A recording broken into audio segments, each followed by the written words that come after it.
अस्सलामुअलैकुम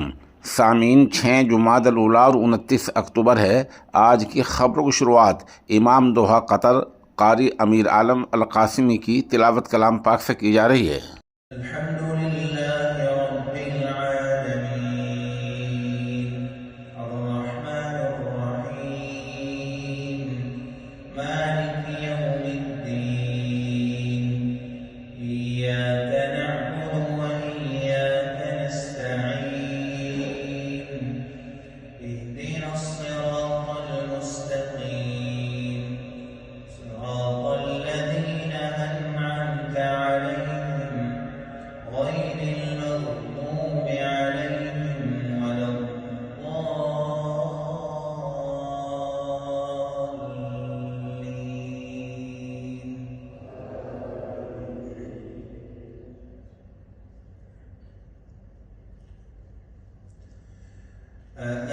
أأنتم أشد خلقا أم السماء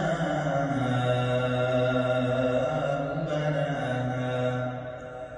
رفع سمكها فسواها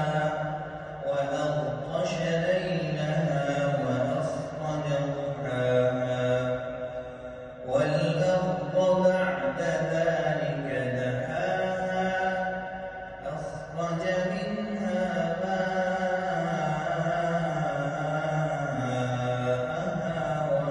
ومرعاها والجبال أرساها متاعا لكم ولأنعامكم فإذا جاءت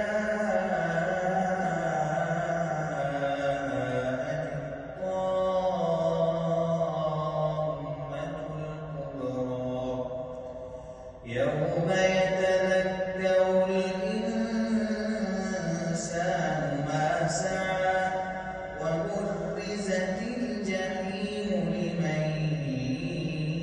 يرى فأما من طغى وآثر الحياة الدنيا فإن الجحيم هي المأوى وأما من خاف مقام ربه ونهى النفس عن الهوى فإن الجنة هي المأوى يسألونك عن الساعة أيان مرساها فيما أنت من ذكراها إلى ربك